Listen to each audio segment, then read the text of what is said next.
الحمد للہ رب العالمین والصلاة والسلام علی اشرف الانبیاء والمرسلین اما بعد السلام علیکم ورحمۃ اللہ وبرکاتہ۔ یہودیوں کی حضرت جبرائیل علیہ السلام سے دشمنی۔ سورۃ البقرہ کی آیت نمبر 97 میں اللہ سبحانہ و تعالیٰ فرماتے ہیں، کہہ دو کہ جو شخص جبرائیل کا دشمن ہو اس کو غصے میں مر جانا چاہیے، کیونکہ اس نے تو یہ کتاب اللہ کے حکم سے تمہارے دل پر نازل کی ہے، جو پہلی کتابوں کی تصدیق کرتی ہے اور ایمان والوں کے لیے ہدایت اور بشارت ہے۔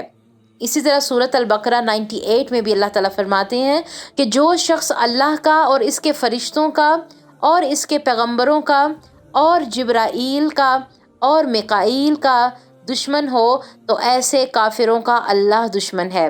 اس کا واقعہ کچھ یوں ہے کہ ایک دفعہ یہودیوں کا ایک بہت بڑا عالم عبداللہ بن سوریہ رسول اللہ صلی اللہ علیہ وآلہ وسلم کی خدمت میں حاضر ہوا اور رسول اللہ صلی اللہ علیہ وآلہ وسلم سے مختلف سوالات کرتا رہا۔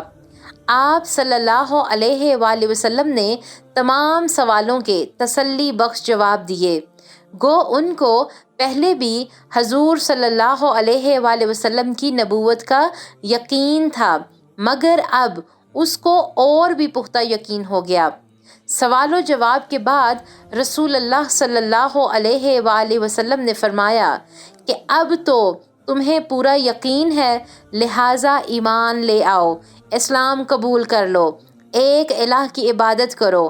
مگر وہ یہودی عالم صرف آپ کے بنی اسماعیل ہونے کی بنا پر ایمان لانے کو تیار نہ ہوا، تو اس نے رسول اللہ صلی اللہ علیہ وآلہ وسلم سے سوال کر دیا کہ اب آپ بتائیں کہ آپ فرماتے ہیں کہ مجھ پر وحی آتی ہے، تو فرمائیں کہ کون سا فرشتہ آپ پر وحی لے کر آتا ہے؟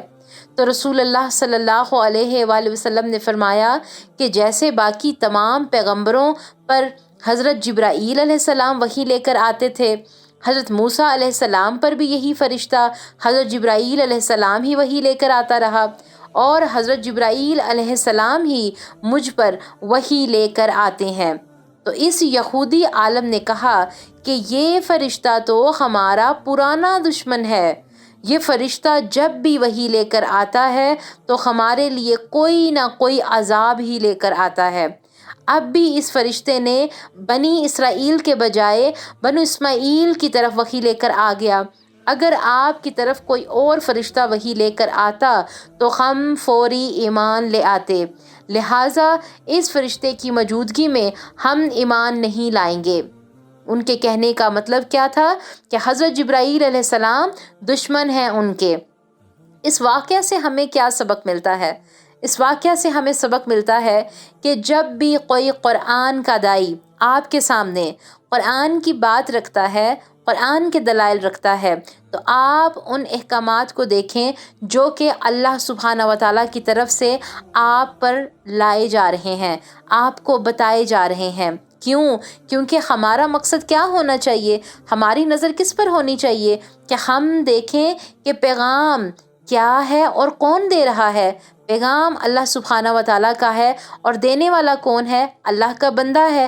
اگر تو تمام تر احکامات قرآن و سنت کے مطابق ہیں تو ہمارا یہ مقصد ہونا چاہیے، ہمارا یہ مشن ہونا چاہیے، ہمارا یہ طریقہ کار ہونا چاہیے کہ ہم بغیر بحث کے قرآن و سنت کے احکامات کو اپنی زندگی میں لانے کی کوشش کریں اور بہترین اس سورس سے علم کو حاصل کرنے کی کوشش کریں جو کہ ہمیں اللہ تعالیٰ کے قریب کرتی ہے، جو کہ ہمیں قرآن سے جوڑنے والی ہے، جو کہ ہمیں سنتوں کے قریب کرنے والی ہے۔